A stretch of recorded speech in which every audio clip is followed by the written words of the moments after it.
Assalamualaikum warahmatullahi wabarakatuh. Bertemu lagi siswa-siswi kelas 4 dalam pelajaran tematik. Kali ini kita akan belajar tema 3, subtema 2, pembelajaran 5. Sebelum kita memasuki materi pembelajaran, marilah kita berdoa dulu dengan membaca basmalah. Bismillahirrahmanirrahim. Mudah-mudahan kita diberi kemudahan dan keberkahan dalam belajar hari ini. Untuk materi pembahasan hari ini, kita akan membahas tentang karakteristik tempat hidup hewan. Yang kedua, kita akan membahas tentang sejarah budidaya lebah. Karakteristik tempat hidup hewan. Masing-masing jenis hewan memiliki habitat yang berbeda untuk hidup. Ada yang di darat, ada pula yang di air. Kemampuan serta ciri khusus yang dimiliki suatu jenis hewan menentukan habitat yang dipilih untuk hidup hewan tersebut. Kemampuan serta ciri khusus suatu jenis hewan berkaitan erat dengan karakteristik tempat hidupnya. Berikut contoh beberapa hewan yang mempunyai karakteristik berbeda-beda. Yang pertama, cicak. Cicak mempunyai perekat pada telapak kakinya, sehingga dapat merayap di dinding atau langit-langit rumah. Cicak juga mempunyai lidah yang panjang dan lengket, sehingga dapat menangkap serangga. Cicak juga dapat melepaskan ekornya untuk melindungi diri atau untuk mengelabui pemangsanya, dan ekornya akan tumbuh lagi beberapa minggu. Contoh kedua, kelelawar. Kelelawar adalah hewan nokturnal yang melakukan kegiatan di malam hari. Kelelawar biasa hidup di tempat yang gelap. Kelelawar mengeluarkan suara berfrekuensi tinggi.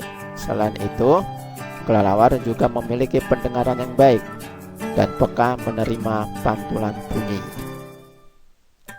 Ada dua jenis kelelawar, yaitu kelelawar pemakan buah dan kelelawar pemakan serangga. Contoh ketiga, bunglon. Kelebihan bunglon adalah mampu mengubah warna kulitnya sesuai dengan warna benda-benda di sekitarnya. Kemampuan bunglon tersebut disebut mimikri. Bunglon mengubah warna kulitnya sebagai senjata untuk melindungi diri. Bunglon memiliki lidah yang panjang, melebihi panjang tubuhnya. Lidah bunglon mengandung liur yang sangat lengket, berfungsi untuk menangkap mangsa. Selanjutnya kita masuk ke pembahasan kedua, yaitu sejarah budidaya lebah. Di Indonesia, lebah mempunyai nama bermacam-macam. Di Jawa disebut tawon, gung, dan gambreng. Di Sumatera Barat disebut labang gadang, gantuang, kabau, dan jawi. Di Tapanuli disebut harinuan. Di Kalimantan disebut wani. Dan di tataran orang Sunda menyebutnya tawon odeng. Lebah merupakan serangga penghasil madu yang telah lama dikenal manusia. Sejak zaman purba, manusia berburu sarang lebah di gua-gua, di lubang-lubang pohon, dan tempat-tempat lain untuk diambil madunya. Namun perkembangan tersebut berjalan sangat lambat. Secara ilmiah, madu didefinisikan sebagai cairan kental yang dihasilkan oleh lebah madu dari berbagai sumber nektar yang masih mempunyai keaktifan enzim diastase. Madu merupakan bahan makanan yang kaya akan gizi. Komposisi madu antara lain air 17,0%, fruktosa 38,5%, glukosa 31,0%, maltosa 7,2%, karbohidrat 4,2%, sukrosa 1,5%, serta cairan enzim, mineral, dan vitamin 0,5%. Lebah juga menghasilkan produk yang sangat dibutuhkan untuk dunia kesehatan, yaitu royal jelly, bee pollen, dan malam atau lilin. Kalau kita menengok sejarah perlebahan, sebenarnya cara berternak lebah sudah dikenal orang sejak zaman dahulu. Pada awalnya orang berternak lebah dengan sistem menetap.